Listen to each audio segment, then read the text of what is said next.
Final Fantasy VII Remake reveals some new screenshots as well as details of its Materia system, and I talk about the 5 Nintendo Switch JRPG titles you need to play. Next on the JRPG Report.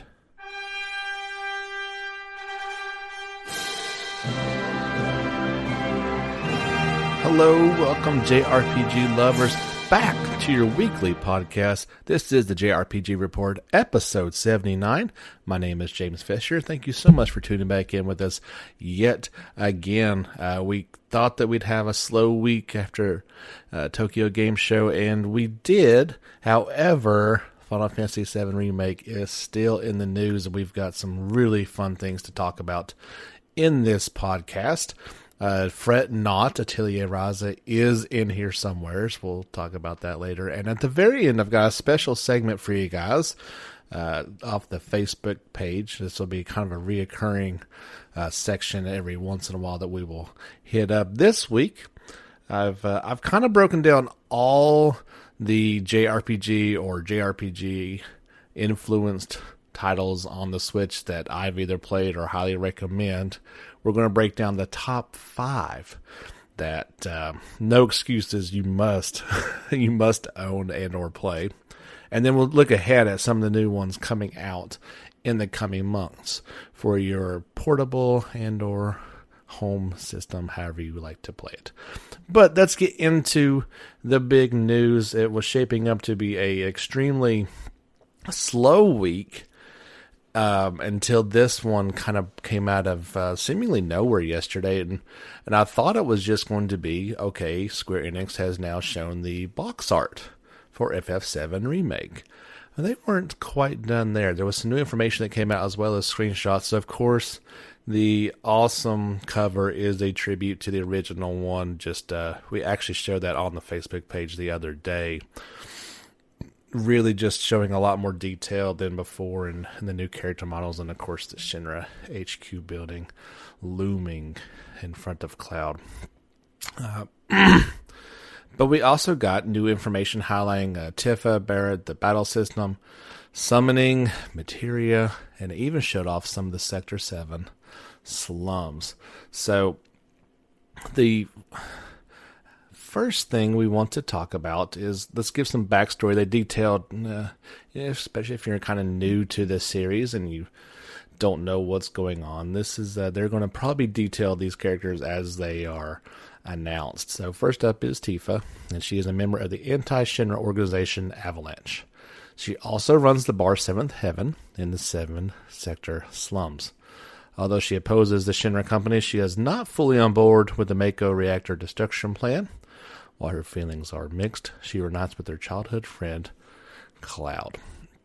They also detailed Barret as well. And he is the leader of the anti-Shinra organization, Avalanche. And maybe I didn't catch this the first time, or this is just some lore that has come out since then. It says Barret was exiled from the original Avalanche due to his dangerous acts, and, well, if you play the game before, you can kind of see why that happened. Since then, he has continued to work independently with his comrades in Midgar, and while he usually contributes to the Sector 7 slums as a member of its vigilante committee, he is also a father who, they say, dotes on his daughter, Marlene. They detailed the battle system, that you can analyze the enemy's weakness and action patterns and choose actions, magic, and abilities. This is a highly strategic battle system that fuses intuitive action with a Final Fantasy-esque command battle system base. By consuming the ATB gauge, which fills as time passes, and based on character actions, you can battle commands such as ability, magic, and item. Of course, we have the wait mode. By opening the command menu during battle, you will enter wait mode, where time will slow. Not quite to a halt like it did in FF15, but definitely very, very slowed down. You will have the time to properly think about your strategy.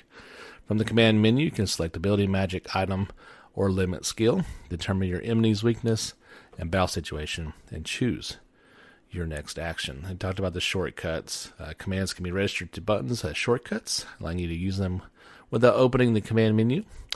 By saying the skills used often, you can enjoy game-like battles without interruption. This one was either new or something I've not seen before. They talked about the burst gauge, and so that is the gauge beneath the enemy's HP bar. It's called the burst gauge. It will increase as you attack, and when it is filled, the enemy will enter the burst state. In this state, the enemy is unable to take action and will take more damage than useful.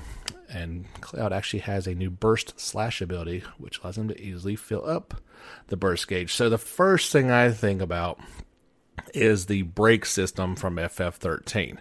Now, I woefully hated that system, and it's one of the reasons why I really didn't care for the overall game, on top of its other issues. I did not care for the way you basically had to do that in order to play the game. It doesn't sound like this is that case. Like, obviously, your normal attacks, and then obviously if you have special attacks like Burst Slash, they will further damage the enemy. And when you hit this, it's kind of like a bonus. They say there still are critical hits, but it sounds like this is kind of like doing, a mode to where critical hits are more likely to happen. You can do more damage. It's not necessary, but it definitely will help make things a little easier. There are party commands now, so you can switch between the characters you were controlling during battle with the D-pad. You can also open the party command menu with the L2 and R2 buttons to issue battle commands without changing characters. And they have an associated image along with this prompt, and it actually shows Cloud being grabbed by an enemy, and he is this is a big tank-like mustache, so it's got a big metal hand, and he is completely bound up. He's not getting out of it. It looks like you can now issue party commands, and it's got Barrett, kind of shooting off the desk like, "Hey Barrett, get me out of this," which you would think you wouldn't have to issue a command for him to try to save you from the enemy's clutches, but it is a video game. You've got to do your thing, right? So I thought that was really cool. We saw in one of the other videos, I believe in the sewers, that one of the enemies had actually jumped on top of Cloud, and he was kind of fending him off with his sword to keep him from attacking. So some really cool little features like that are popping up here and there, and just really giving a depth to the combat system. They talk about limit breaks, that each time you take damage from enemies, the limit gauge will increase. And once fully accumulated, you will be able to activate extremely powerful skills unique to each character. They showed two images in particular. The first one is Tiffet's limit break somersault, and shown here wailing on the Abzu boss down there in the sewer, and just a ring of blue is now around her. That they did some work on these screenshots, guys. They are extremely impressive. By the way, you can obviously check out this entire story and what I'm talking about if you head over to the Facebook page, JRPG Report. I've got that in detail. It also shows Barrett's limit break, the grenade bomb, and kind of showing him charging up for it. It's Big Shot, but I guess they've renamed it. You'll see a bunch of things have been renamed. They show not only him charging up for it, but him blasting it off there in the distance. So the big thing I want to talk about a little more in detail, and you can actually check out, I made a YouTube video for this as well, really talking about Materia. So Materia was one of the things that was probably one of the better, if not one of the best things about Final Fantasy VII. And of course there's been how does it work? Is there going to be changes? It looks like they're keeping it very faithful to the original. So here's their description of it. They say, by equipping Materia to weapons and armor, you can use abilities such as magic. There are various types of materia, ranging from magic materia to command materia, independent materia, summon materia, and more.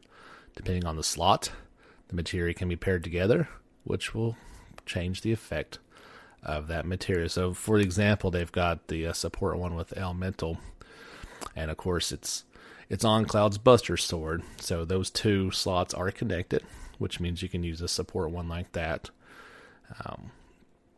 He's got that paired up with Blizzard, which will now give an effect to his attacks. If you were to put on the armor, that would have that elemental damage.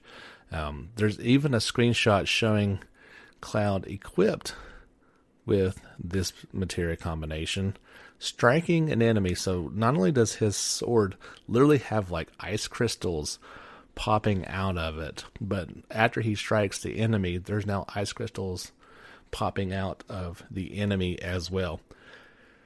Details, man, I'm talking, these details are just incredible. It looks like they are definitely doing things correctly. One thing I noticed, and I kind of highlight in the video as well, we can see this on a couple different screenshots. We already knew a long time ago, and you can even see it on the new cover art as well. Cloud's Buster Sword, it has the 2 materia slots, and they are both lit up, indicating that he is using those. Now, we didn't know if armor was also going to be the same way, and I think I'd put a strong bet on that in one of these screenshots, it has Tifa, and it shows her about to attack an enemy. And in that stance, you can see a bangle equipped on it. Of course, most of the armors are bangles, and it actually shows 2 materia lit up on it. Now, I don't think it's a glove because it shows pictures of hers with her gloves, and I've not seen any materia on her gloves yet. This looked right below the glove and looked like a big bangle on her wrist. I've not seen this talked about. Maybe I've missed it somewheres along the way, but it certainly looked like to me that your bangles are going to have materia that you can actually see in game as well. We also, in the one screenshot, it shows Aerith it's either slow or stop, and you can see her staff, and you can see one materia slot is actually filled up on the left half of the staff. The right side is empty. I thought that was pretty telling. You wouldn't have probably caught it at first, but I kind of zoomed in there and I checked it out and I was like, whoa, that's pretty cool. So I'm extremely excited they got this part of the game correct. And just yet again, another little detail that's really bringing you into this whole experience. They talked about magic materia a little bit. So the example they use is lightning, and it shows Aerith casting lightning, and it looks like a lightning strike literally from the clouds. It actually has 2 arcs of lightning coming down and hitting the enemy. So in particular, they say that lightning materia lets you use lightning elemental magic such as thunder. Materia will develop as you use it, allowing you to use even more powerful magic. Thunder evolves from Thunder to Thundera to Thundaga. That sounds a bit like Grandia's system. If you recall, the more you used Burn, it would evolve into Burn Flame and further on down the line. So it doesn't sound like you're going to be finding more. I'm sure you'll be able to find materia down the road that is already, to the Thundaga level. But it sounds like it really gives an incentive to want to develop this materia. And that was always one of my favorite parts of Grandia was using your magic and making it better. I wonder if that'll work for all magic. I assume so. So Cure will turn into Curaga down the road. They talked about time materia as well. This is a materia that lets you use time magic such as haste to increase the action speed of your party, slow to slow down the action speed of enemies, or stop to temporarily halt enemy movement.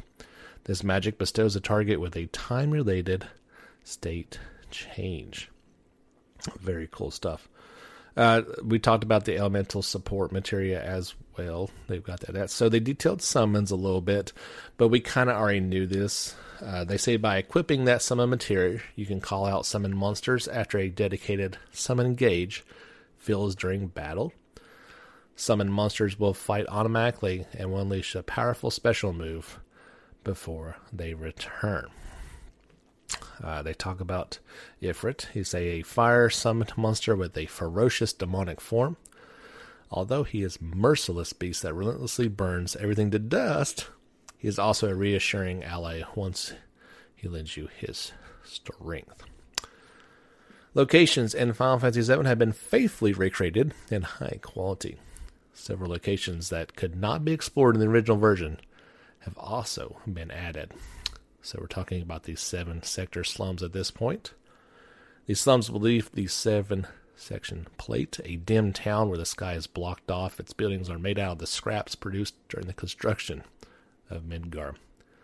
From the 7th Heaven Bar to the Beginner's Hall by its Vigilante Committee, the 7-sector slums are home to a lively community.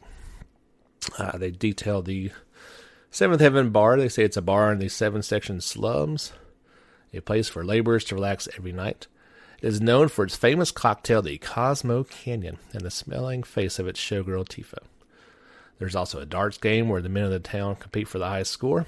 After closing, 7th Heaven becomes the base of operations for the anti-Shinra organization, Avalanche. Those one set picture of the slums is pretty cool. It says there's the item shop, and there's a sign for it that hangs up above where you can see. Below it, it actually says, today's special, high potions. I thought that was such a cool little thing. Like, I don't know if that's going to change, every day or, further down the line, that would be something different. But again, like I said before, just those little details are getting me super, super excited. They also released a 5-minute or so trailer, not trailer, but they showed the full Abzu battle. You couldn't see this.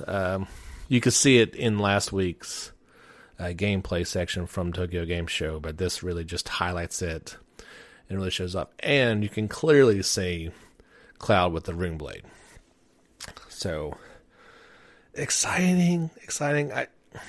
I've said it before, I didn't want to be as excited about this game, but it's like impossible not to be. The fever pitch is only going to grow. We're coming up on, it's almost October, so 6 months, and we'll have this game. We're right on that threshold of they're showing an awful lot about this game and showing a lot of detail, which is obviously making myself and many others super excited. But I really would like them not to show too much more. That would be nice.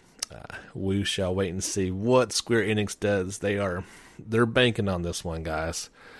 Do you remember when Final Fantasy 15 came out? They're like, we need to sell 10 million copies for it to be profitable. I don't know if they ever actually got to that point. Maybe with the DLCs and all that, they got to that point.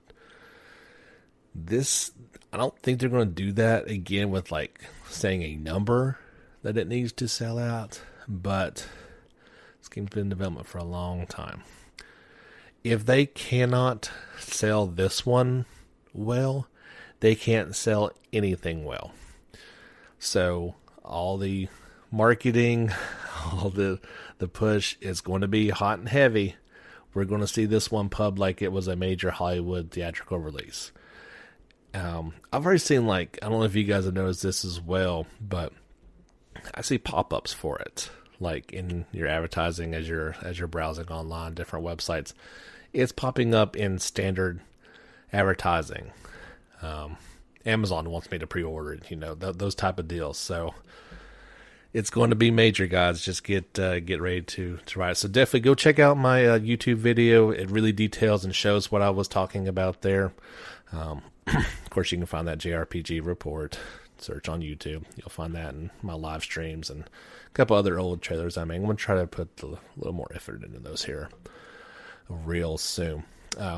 That is our main story. So let's take just a quick break, have a word from our sponsor, and we'll be back with the rest of episode 79 of the JRPG Report. All right, guys, we got a bunch of smaller stories to kind of punch right through, and then we'll get to our later featured content. But let's first talk about PC owners that are looking forward to Grandia HD Remastered are going to have to wait just a little bit longer. The game has been delayed until October 15th. Obviously, it was planned to come out in September. September only has a few days left, so you kind of maybe thought maybe this delay was coming. On October 15th, the already available Grandia 2 Anniversary Edition will be renamed and updated to Grandia 2 HD Remaster. Additionally, Gung Ho Online Entertainment America will release an update for Grandia HD Collection on Switch on November 12th, which will address various user feedbacks. More information will be announced at a later date. This message comes straight from Gung Ho Online Entertainment America. They say, thank you for your shared excitement regarding the release of Grandia and Grandia 2 HD Remasters on the PC. Since the launch on the Switch, we've been closely following your feedback and comments across all our available channels of communication. We'll continue to concentrate on creating the best experience for our audience on both the Switch and PC. We are taking our time to resolve these issues. So, the standard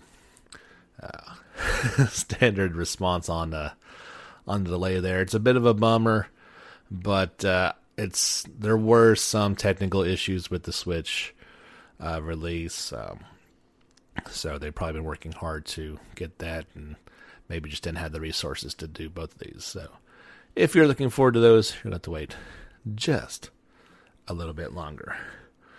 News out of Nintendo in Level 5, they announced that Yokai Watch 1 for the Switch will support online battles, allowing players to battle friends both nearby and distant. This game is coming out on October 10th in Japan. Still no word on a Western release. Huge week over in Japan for JRPGs. I don't know what somebody was thinking at all these companies for all these to come out on the same day, but it's going to hurt initial sales. There's no other way to put it. So, this week, Japanese gamers have Dragon Quest XI S Echoes of the Elusive Age for the Switch. Definitive Edition. Gotta put that in there. For the Switch. Ys 9 Monstrum Nox for PS4. Code Vein and Atelier Raza Ever Darkness and The Secret Hideout, among others, including there's a new Contra game that came out, and as an old school Contra fan, it really pains me to see somebody call this like the worst game of a generation.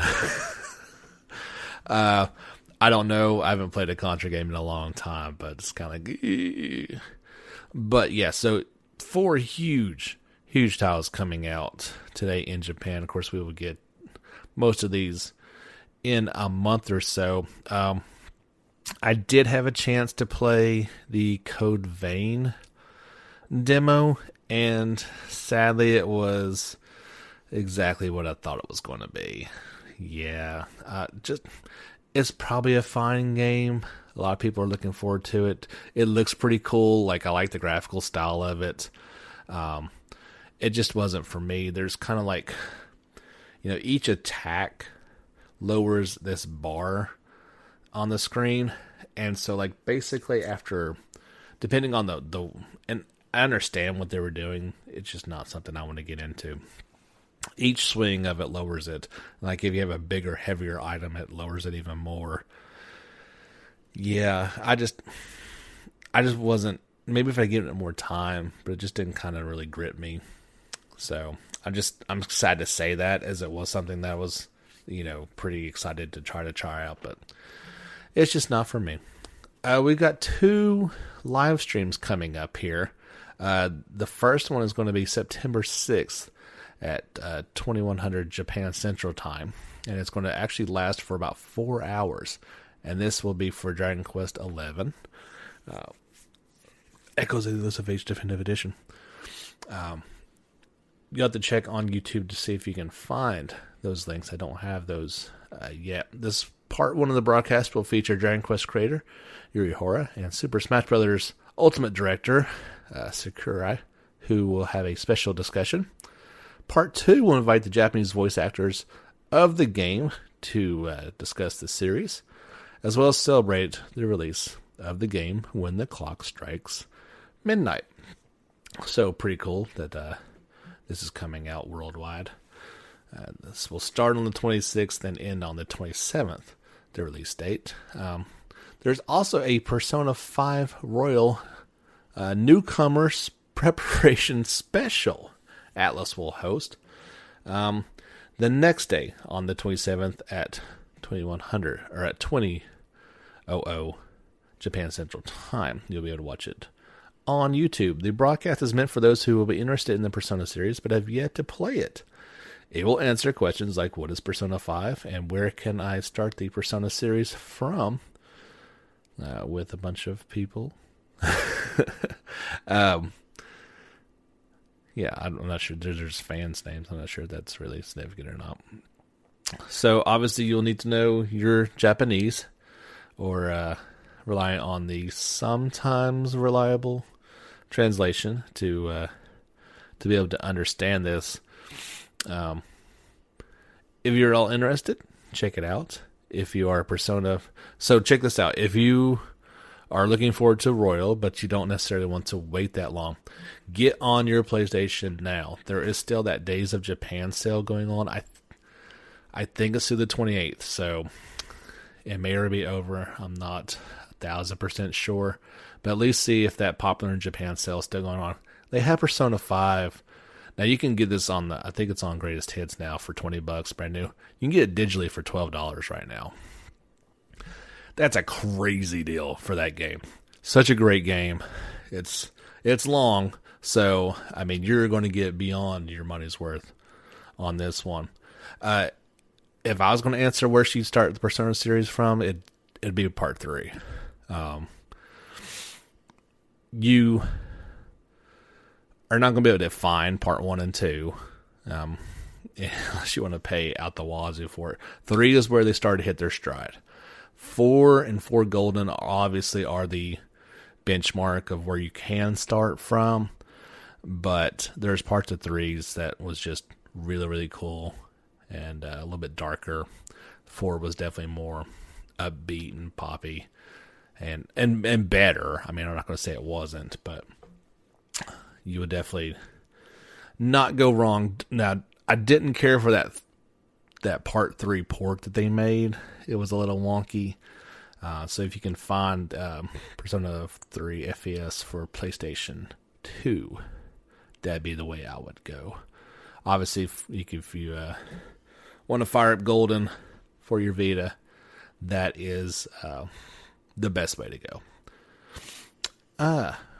Digimon Story Cyber Sleuth Complete Edition has released a new trailer highlighting the battle system. Here's an overview of raising and training from Bandai Namco. Using the intricate party system found in Digimon Story Cyber Sleuth Complete Edition, create your dream Digi team and protect the world from powerful foes. Attack, guard, use items, and switch out your Digimon to defeat formidable enemies in strategic turn-based combat. Remember, here you'll heal your Digimon after the fight at the Digilab to ensure your Digimon are ready for the next battle. Game is due out for Switch and PC via Steam on October 18th. You can check out that trailer along with everything else we talk about on the old Facebook page. Ys 9 Nostrum came out with 2 11-minute gameplay videos. This was stemming from the demo back at TGS 2019. You can see the playthroughs of the Ruin of the Dry Moat and Underdrain Cloxia Maxima stages. You can check out those links, as well as read a ton more about this upcoming game, which is actually going to be out any day now in Japan and sometime over here in the West. Mobile game, Square Enix released a second overview trailer for the Vision's Final Fantasy Brave Exvius. The trailer, narrated by Herman Marchini, Macherie, Macherie voice actor Lynn introduced the strategy RPG's Arms vision card system and summons. There's a trailer for that. This is an iOS and Android device game in Japan. It is... They may not be saying this, but this is kind of a spin-off kind of idea, at least along the strategy RPG ones that they made, Final Fantasy Tactics. Obviously, I don't think it's going to be anywhere close to that. It is a mobile game, so you know what you're getting with those. Brave Exvius is not bad by any stretch. It's their best attempt at a mobile game that has at least the Final Fantasy feeling to it. So I have a feeling that this is going to try and have a Final Fantasy Tactics feel to it until they decide to make another one sometime, maybe. Square Enix was not done with the mobile arena as they released a Various Day Life, a daily life and adventure RPG made by the creators of Bravely Default and Octopath Traveler for the Apple Arcade. So this is a new one coming out. It's got, it's definitely got the staff for it, so maybe this one won't be bad. It's different though. So characters grow through everyday work. You build your strength as a warrior by performing manual labor, or hone your magic skills as a secretary transcribing powerful codices. With over 20 job classes and more than 100 types of work for those jobs to perform, how you grow as a colonist is entirely up to you. Choose what limited rations, items, and camping gear you can pack in your bags as you leave the safety of the city to confront the unknown in strategic expeditions. You'll battle monsters, bad weather, and food spoilage on the various frontiers of the land. When the going gets tough, you'll press onward. Will you press onward or retreat to explore another day? So it kind of has that Oregon Trail feel to it. That's kind of cool. The innovative battle system, introducing a twist to the traditional job and ability turn-based battle.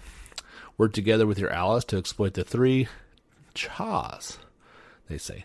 Change your foe's condition, build up a chain of attacks, and seize your chance at inflicting heavy damage. There's a launch trailer to go on with that. I like that they're trying something new. Like I said, they've got the pedigree of the staff to make this one fairly interesting. It looks pretty good. Like, from a graphical standpoint, it looks the part. You're not going to be confused. It's not a mobile game, but taking a chance, trying something new. I like it. This is only in Japan for right now, but Square Enix released a Final Fantasy VII and 8 Remastered Twin Pack for the Switch. Sometime later this year, it will support both English and Japanese language options. Pre-orders are available now at PlayAsia for $49.99. Physical copies of this game is always a good thing, that they are both only available digitally, so you're paying a little bit more for the physical copy, but keeps for those fantasy purists like myself, pretty cool. I can imagine this coming west. This seems like a no-brainer.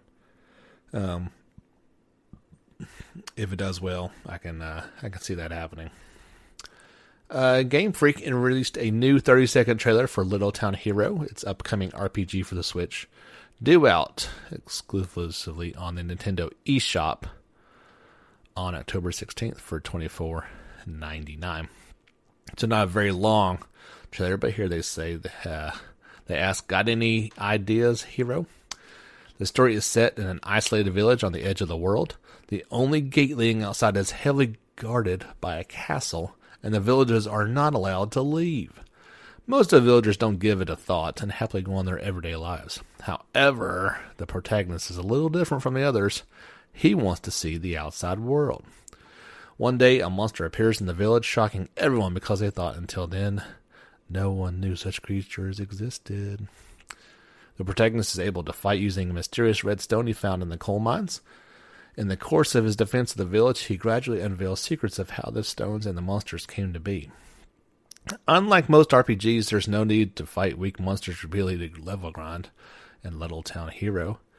Instead, you'll need to have a good strategy to fight each boss monster one-on-one. Will the protagonist live the adventure he craves and escape the humdrum village life? Key features include a challenging battle system, which relies heavily on coming up with new ideas and strategy. A compact story progression design with the busy gamer in mind. And soundtrack by Toby Fox, the composer of the background music for Undertale. Exciting game coming out. $24.99, very good price. Coming out at a good time on the 16th.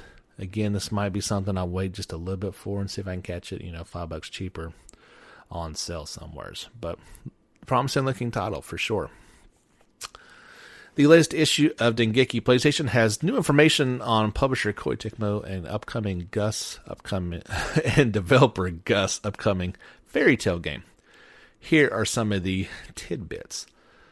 The main story alone should be about 30 hours of gameplay. There is side content such as customer episodes and special costumes, so it should actually take longer than 30 hours. Game-unique stories will appear, such as requests related to characters that do not appear much in the original manga or anime.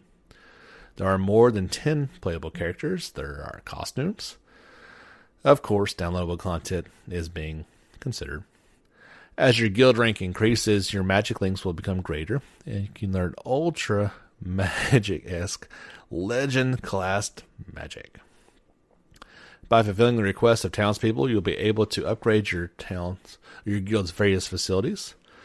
Your bonds with your party will deepen as you place them in your party or fulfill requests together. Battles are command-based, as previously announced.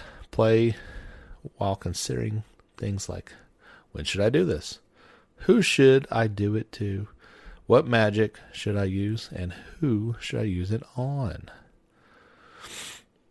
There are characters that support each faculty, job, and the like within the guild. Fairy Tail is due out for PS4, Switch, and PC worldwide sometime in 2020. So it just wouldn't be a week without some more Atelier Ryza news, right? This is actually pertaining just to the Japanese release, so they've kind of updated. They've got a release schedule for updates that are going on. So if it comes out, let's say today or tomorrow, whenever you listen to this at the end of September, on October 10th, they will add the photo mode, Lost, Lamb number 2, and Me and My Pony. Obviously, you can guess what photo mode does for you. Lost Lamb number 2 is an ancient tool specialized in being attacked by Ryza and her friends. The amount of damage dealt, number of chains, and the like against Lost Lamb number 2 will be recorded, and you can acquire gems based on your score. This becomes available a little bit later in the story, so you've got to reach a certain point for that. Goes along. Ponies are kind of the mascot for the Atelier series. The little, and they're not slimes or jellies, but little blobs of smiley face looking goo that they just feel. They're and the same thing with slimes is they just feel so good to just early level destroy. Now you can raise your own pony by feeding it. Its stats and appearance will change, and it will bring back items when it goes out on a journey. Enjoy various transformations while raising your puny. This will become available about halfway through the game. Update number 2 will just go on sometime in October. The content's the Advanced Exploration patch. Certain skills upgraded cap level increased to 99, and weapon upgrades are expanded, as well as the high difficulty patch. We'll add the legendary difficult mode. And update number 3 will happen sometime in November, and that will be the Gathering Synthesis level cap will increase from 99 to 100. So I dare say we will get a staggered release like that, about a month or 2 months after release. We'll see some of those things once it comes out over here in the West. that's all the news and notes for the week. Hope you enjoyed those. I've got one final little segment. When I, every once in a while when the content's a little light, I always put out the call to the Facebook page, and they always come through with cool things to talk about. Some of them are ideas that we'll talk about today. One of them was kind of counting down. See if I can find the actual.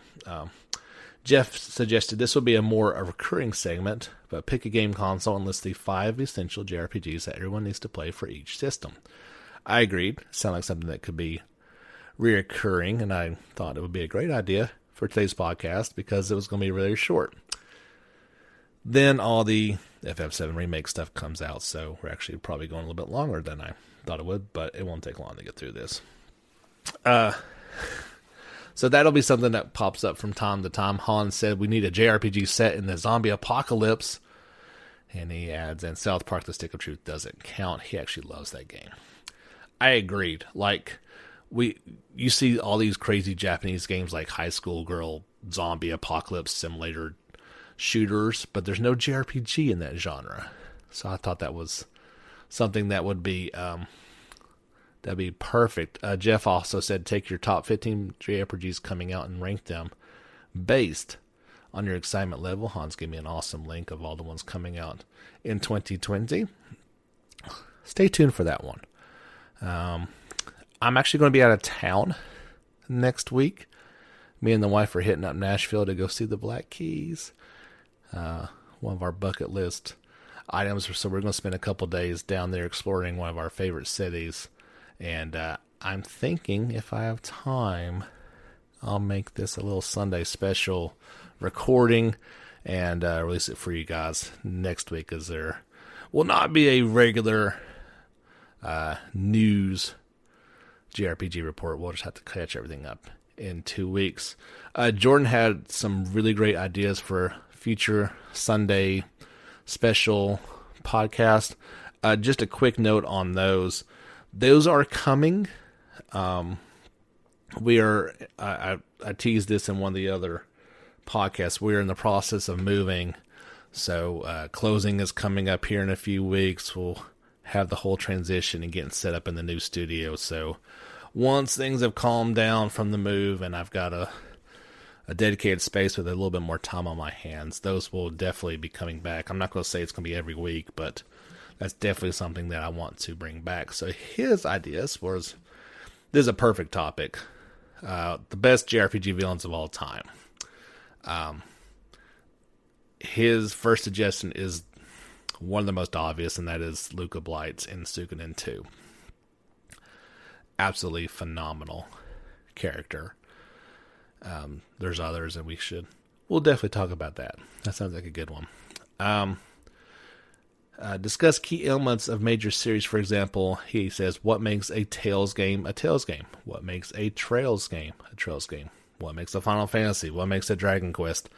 Those are certainly things that we should talk about more in the future. So thanks to everybody on the Facebook page for coming up with some awesome ideas. Look forward to a few more of those here soon. Want to give a nice shout out to Akram, or Akram. I'm not actually sure how you pronounce your name, sir, but a new like on the Facebook page. And we have some new new subscriptions on the YouTube channel. We got Palu, Free Flow, and an awesome name. His name is the number 2B from... My mind just went completely blank. I'm sure you're screaming at me. Oh my gosh. I just completely lost the name of it. To be or not to be. That's the guy's name. I cannot think of it. I'll think of it here in a little bit. Wow. Complete brain meltdown. It's gone, guys. I can't think of it. I'm gonna have to pause on a live broadcast and look this up, because this is going to kill me. Near Automata. Oh my gosh. I've never, it's been a while since I've done something like that. I'm so sorry. Okay. Let's just move past that one. Okay. The Switch list. So I'm going to quickly mention all the honorable mentions for Switch JRPGs, and these are not all of them. These are not all the ones that only I've played. These are just ones that are either JRPGs or inspired by them that I went down the list and I saw and said, hey, that's a good game. I like those. So there's a ton of the Atelier series on there. Not all of them, but most of them are on the Switch. Child of Light was one of my favorites. Battle Chasers, Dragon's Dogma. The Final Fantasy series is well represented. You got 7, 8, 9, 10, 10-2, and 12. Definitely check those out, especially the 10, 10-2 remasters, and 12. Phenomenal games. Fire Emblem 3 Houses, Grandia HD Collection. Maybe a little pricey, but that'll certainly, I'm sure that'll come down at some point. Mario & Rabbids Kingdom Battle is a very fun little time. Me and my daughter actually really enjoy that one. The Secret of Mana trilogy is out there as well as the Valkyria Chronicle and Ys 8. So those are the ones that I know of. There's more, but that's the big ones. Now, here's the list. If you've not played these, go out and get them one way, shape, or form. Now, today's the 25th of September. You can't buy this one till the 27th, so save your money. Go get Dragon Quest 11. It's the quintessential example of a JRPG. It did everything right. They brought it up to today's standards, and this definitive edition looks to do everything even more right. It's one I'm going to have to pick up. I can't play it right now because the wife is dominating Link's Awakening at the moment. Must have Dragon Quest 11. No doubt about it. This one just came out last week. I've not played it on the Switch yet, but it's one of my favorites. In my opinion, it is the example of what the PS3 JRPG experience was about, the pinnacle of it, and that was Ni no Kuni. Loved that title. So charming. The Studio Ghibli effect is in full effect. Everything that was lost in part 2 is because part 1 was done so well. So definitely pick that one up. I'll be honest, I have not played Octopath Traveler yet, but I know it's a great game. It's been so well reviewed. It is a game that's at the top of my list that I need to play. I understand. Don't yell at me. I know. There's only so much time for so many games, guys. That is the reality of life. But it belongs in the pantheon of you must own Switch JRPG titles. Not a new game, but an old game that was done perfectly. Tales of Vesperia. I hesitate to say it's my favorite Tales game because I truly love Abyss. I truly love Graces. I love Exelia 1. I love Berseria. And it's easily in my top 5 immediately. It's the best old school one, perhaps. Although Abyss was good. It's all subjective. By and large, it is regarded as the best Tales game by fans. And I completely respect that, and I agree with it. I had a maybe personal love for some of the other ones more, but it is phenomenal. Must go pick it up. You can catch it on sale from time to time as well, so definitely get that. Now, these weren't in any order, but the game that I put the most time into is Xenoblade Chronicles 2. I think last count was getting close to 200 hours, and that's not counting. I actually didn't love Golden Country, and I didn't put a whole lot of time into that, so I could easily put many more hours into this game and still love it. I did absolutely everything I thought I could do in this title. It just clicked for me. It was just love. Pure love. There are some graphical limitations because it's on the Switch. You'll see some pop-ups and some weird type things, but I just thought it was so well done. Great story, great characters, enjoyable through and through, just challenging enough. The exploration was you really wanted to go out there and explore these, look over the next hill at what's coming up, go out and fight those battles, or run away from a monster that's way too high of a level for you to try to get into. So that's my list. You gotta hone these ones. Don't think twice about it. Those are check marks. Quickly, one's coming up here in the next little bit that you should look forward to, and these will be a little preview. Some of these will be on, if not all of these will be on the upcoming looking ahead JRPG podcast. Christ Tales, Little Town Hero, Mist Over, Pokemon Sword and Shield, Star Ocean First Departure, Trials of Mana, Xenoblade Chronicles, the original one. Hope you enjoyed that. That's my little Switch segment. Let me know your thoughts. Get on the JRPG Report Facebook page and say, your list is terrible. I don't like it. Why would you even think about putting that title on there? For the record, Breath of the Wild is not a JRPG. It does not belong on that list, nor should it be on any JRPG. It's an action game. Quickly, I played Mist Over, the time trial for it. You can check that out at any time. It's different. I wouldn't say it's a game that I'm going to get because it is very different, but it did some really fun things. I think I'm going to make a quick video about my experience with it and kind of show in detail what this game is all about. But it's not bad. It's just maybe not exactly what I thought it was going to be. But that's okay. That's why they do those things. It is a timed demo, so I wasn't sure what that meant, if you got to play it for a day or up to a certain level, a couple hours into the game, whatever it would be. No, it's literally a timer is counting down as you're playing this thing. And it slows down in combat, but it definitely goes at real time when you're out exploring. So you can do it as many times as you'd like to. However, it is, tick, tick, tick, clock is ticking on you. And I'm going to try to make a video for my Trails of Cold Steel 3 demo experience. It's glorious, guys. I was hesitant to play it, like I said, but your save progress goes through to the next. You can just pick right up there. It's almost everything I could have wanted in a demo. So here in a couple days, if you want to hit up YouTube and see my full thoughts on it.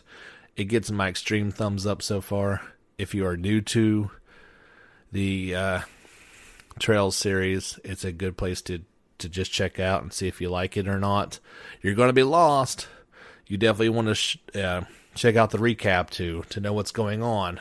I would highly, highly recommend playing 1 and 2 at the very least before getting into this one. You're not going to know what's going on. But the first thing that was... Obviously, there's a graphical bump in this one. Well needed. But one of the best things I thought, and this is so much of a minor detail, but it's huge. When you break the crates and stuff that's all over in the dungeons, your character just automatically picks up the item and it goes into your inventory. No more of the... Does a crate have anything in there or not? No, it didn't. Or I'm standing on it and I can't see it. Oh my gosh, I'm standing on it, but the X button has not allowed me to pick it up yet. No more of that ridiculousness. It automatically just goes into your inventory. A welcome thing. The battle system has been overhauled in the most best way possible. It takes just a minute to get used to if you're used to the wheel, but once you get going, it's just like Persona 5. It's quick, bang, bang, bang. Super well done. I was so relieved to see Reen's crafts have changed. I don't have to see the same things over and over. And there's some new arts on there. Obviously, all the new skills and new characters are all present. But check it out. You will not be disappointed. So we almost went an hour, guys. That's crazy. I didn't think this podcast was going to be that long, but I'm glad it was. Anyway, let's wrap up episode 79 of the JRPG Report. Thank you so much, guys, for checking in every week with us. Like I said, next week will be a special one. We'll be back with a brand new episode the following week and catch you up on anything we might have missed. Always check out the Facebook page. You can keep up to date as I share things as they come out, pretty much on there, new stories. Don't forget to follow us on YouTube as well. Give us a like and subscribe. We've always got not only my live streams at night, but I try to make videos, and then I make a video podcast of this recording as well. So I'd appreciate your support over there. If you'd like to support the podcast, there is a link at the bottom of the page. You can do that. I would be super appreciative as we try to keep this thing growing and growing. But that's it for today, guys. My name has been James Fisher. Well, it is James Fisher. It hasn't been anything other than that. This has been JRPG episode 79. Till next time, guys, get back out there and level up.